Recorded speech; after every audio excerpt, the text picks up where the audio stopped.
Bienvenue sur Info 83, les municipales 2020, vous le savez sur Info 83, nous avons décidé de faire un coup de projecteur sur la ville de La Seyne-sur-Mer, deuxième commune du département du Var, où les choses se précisent de plus en plus, donc dans le cadre de ces municipales qui auront lieu les 15 et 22 mars de l'année prochaine.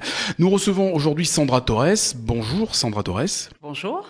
Alors vous êtes conseillère régionale, vice-présidente de la commission Euroméditerranée, vous êtes membre de la commission aménagement du territoire et infrastructure numérique, également conseillère municipale à La Seyne-sur-Mer, et vous vous présentez au municipal 2020. Je vais vous poser tout de suite la première question. Pourquoi être candidate, Sandra Torres ?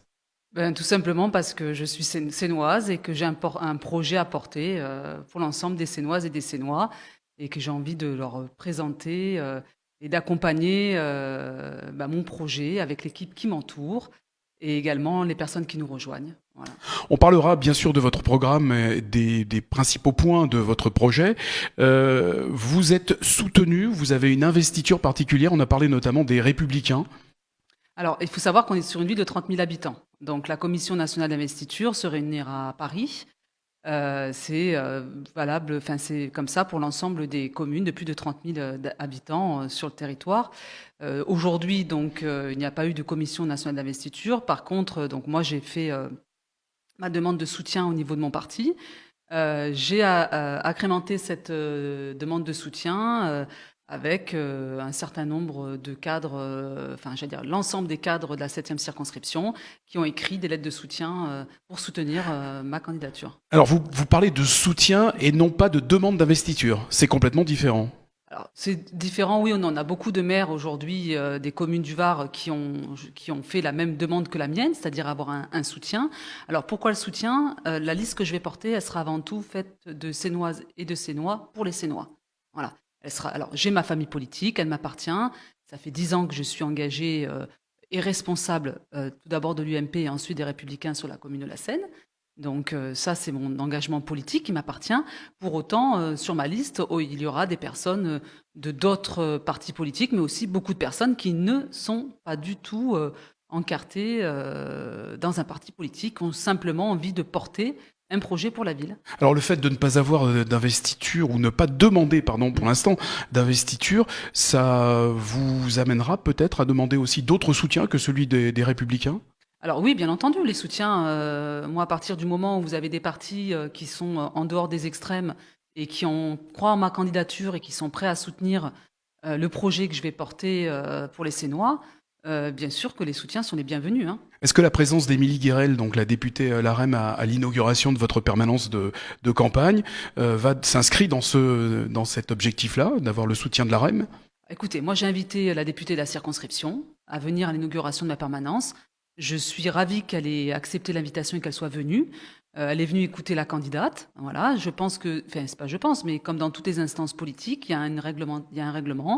Il y a des dossiers aussi qui sont portés en Commission nationale d'investiture. Le fait qu'Émilie Guérel soit venue écouter la candidate Sandra Torres, elle était déjà la bienvenue et je m'en réjouis parce que ça veut dire qu'elle s'intéresse à la vie des Sénoises et des Sénois et qu'elle est peut-être pas insensible à ma candidature, tout simplement. Sandra Torres, vous avez entendu parler, je suppose, à La Seyne-sur-Mer, de l'union devenue la coalition. Pourquoi ne pas avoir adhéré à cette coalition ?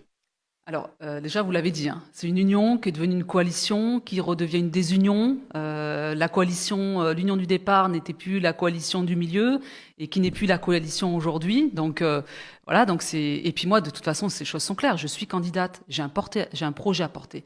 Sandra Torres, voilà, Sandra Torres.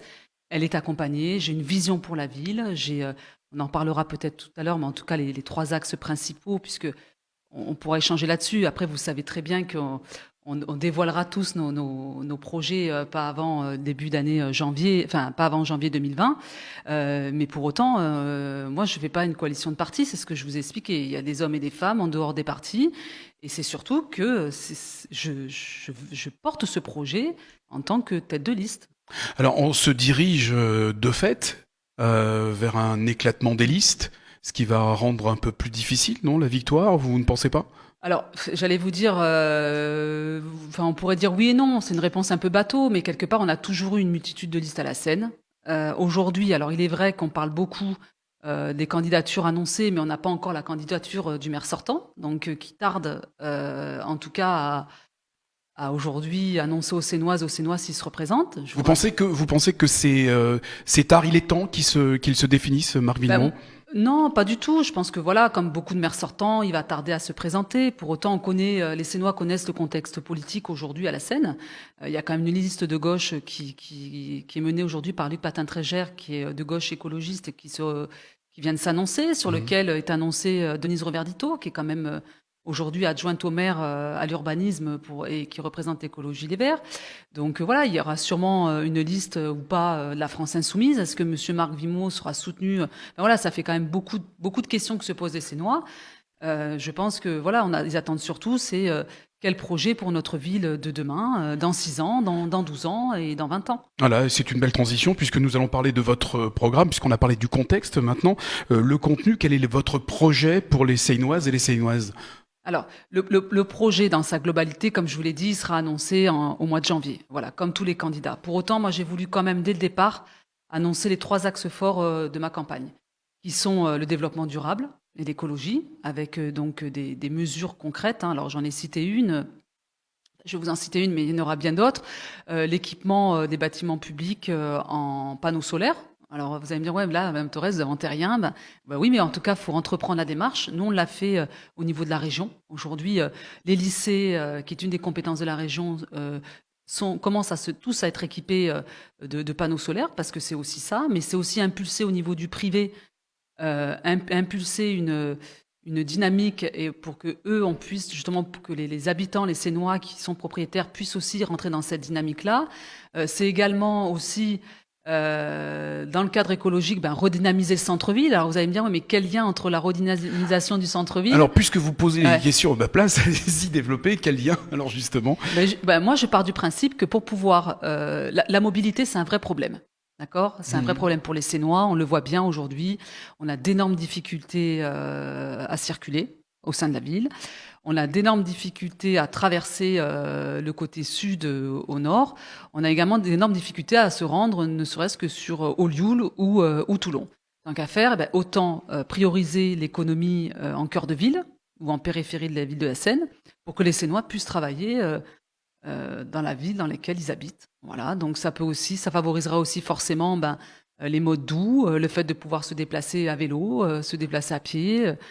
Et la redynamisation du centre-ville, ça passe aussi par là. La Seine est quand même la deuxième ville du département du Var.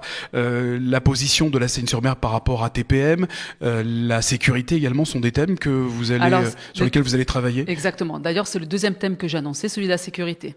Voilà, il n'y a pas de démocratie et de liberté sans sécurité. Donc ça, c'est un vrai sujet qui touche d'ailleurs toutes les parties. Tous les quartiers de la Seine, ça aille du nord au sud. On l'a bien vu avec les problématiques qu'on a rencontrées, que les habitants de la cité ont rencontrées déjà à plusieurs reprises. C'est également des problèmes que l'on rencontre aussi en centre-ville et dans les quartiers sud. Donc là, c'est vraiment un sujet pour les Sénois. Et là, on n'est pas du tout dans une posture politique.